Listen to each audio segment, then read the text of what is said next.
Welcome to Fluent English Pod, the podcast where learning new words is as fun as Dave's questionable life choices. Today, Dave's going to share an adventurous story, and we'll learn 50 intermediate English words along the way. I am your co-host, Emma, reporting to service with your ridiculous perfect host, Dave. Questionable? Excuse me, Emma, my life is a masterpiece of excitement. By the way, listeners, I am Dave and welcome you all to today's episode. Oh, really? Last time you tried to pet a squirrel and it stole your sandwich. Okay, fair enough. But this story is different. It involves a treacherous hike in the mountains. Ooh, treacherous! That means dangerous or unpredictable. Perfect word.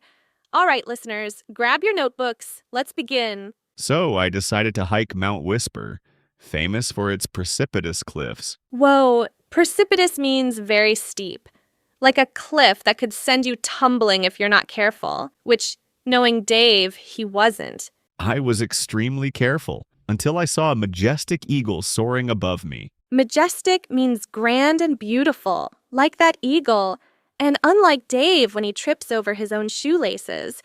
Anyway, the weather turned ominous. Dark clouds, rumbling thunder. Ominous means threatening, like when Dave says, "Hey, watch this." It never ends well. Suddenly, I heard a peculiar noise behind the bushes. Peculiar means strange or unusual, like Dave's habit of talking to inanimate objects. It was just a deer, but then disaster. My backpack strap snapped, and my supplies rolled down the hill. Snapped means broke suddenly, much like Dave's patience when I correct his grammar, haha. I had to improvise. I used my shoelaces to tie the bag together. Improvise means to make do with what you have, a skill Dave uses daily when he forgets his lunch. Then I reached a dilapidated bridge over a rushing river. Dilapidated means old and broken down, kind of like Dave's excuses for being late, haha. I crossed it gingerly, step by step. Gingerly means carefully, something Dave is not when he dances. Finally, I reached the summit. The view was breathtaking. Breathtaking means extremely beautiful, like this podcast.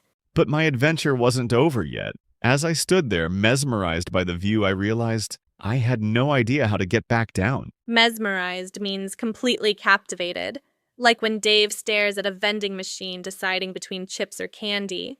I checked my map, but it was illegible because of the rain. Illegible means unreadable, just like Dave's handwriting when he's in a hurry, haha. I tried calling for help, but my phone had zero reception, totally obsolete in the wilderness. Obsolete means outdated or no longer useful, just like a mobile phone made in 2005. I had no choice but to navigate using the sun. I felt like a real intrepid explorer.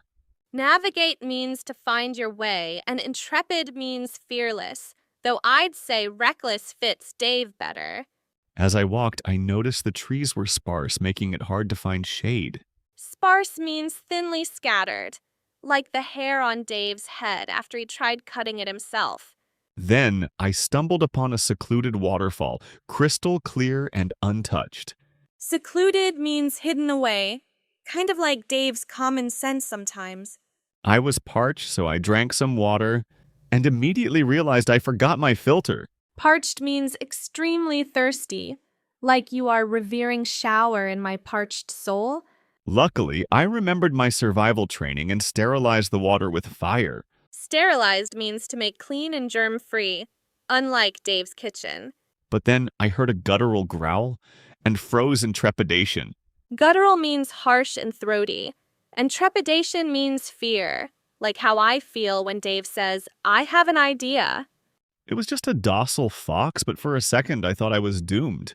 Docile means gentle, and doomed means headed for disaster, which is Dave's default setting. As night fell, I built a makeshift shelter from branches. Makeshift means temporary and improvised, like Dave's "I'll fix it later" attitude. The wind howled ferociously, and I barely slept a wink. Ferociously means wildly or violently, like Dave sneezing during a movie. At dawn, I finally found a trail. My spirit soared. Soared means rose high, unlike Dave's cooking skills. But then betrayal. The trail led to a sheer drop. Betrayal means being let down, and sheer here means completely vertical, like Dave's learning curve for basic chores. I had to backtrack and find another path, feeling disheartened. Backtrack means go back the way you came, and disheartened means discouraged. Like me when Dave says, "I'll do the dishes tomorrow." Just as I was about to give up, I spotted a resilient little flower growing between rocks. Resilient means able to recover quickly, unlike Dave after eating spicy food. It reinvigorated me. I pushed forward and finally saw a glimmer of civilization. Reinvigorated means refreshed, and glimmer means a faint sign, like the glimmer of hope I have that Dave will ever be on time. I stumbled into a small village where a kind old man offered me sustenance. Stumbled means tripped, shocking for Dave, and sustenance means food and drink, which Dave accepts even if he's not hungry. After that harrowing experience, I swore I'd never hike unprepared again. Harrowing means extremely distressing, like Dave's karaoke performances. But wait, the village was quaint but had no phone signal. I needed to find help urgently. Quaint means charmingly old-fashioned, and urgently means needing immediate action, like when Dave realizes he left the stove on. The villagers spoke a dialect I barely understood, but I managed to convey my situation.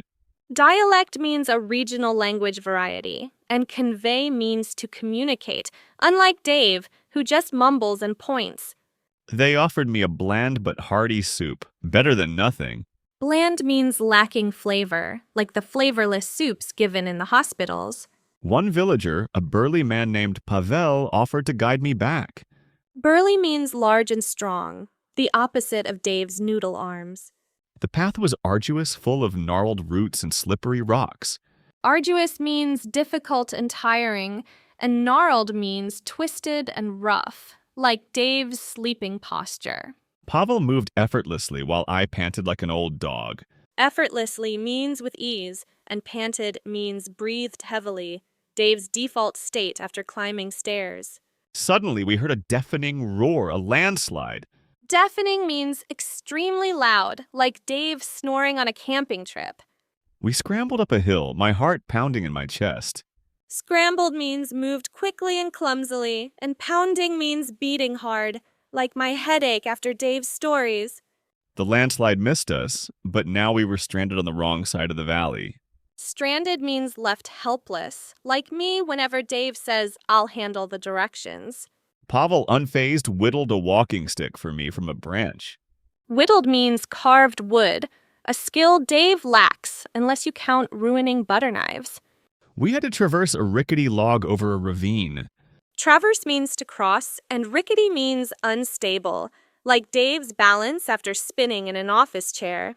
I inched across, clutching the stick like a lifeline. Inched means moved slowly, and clutching means gripping tightly, like Dave with his morning coffee.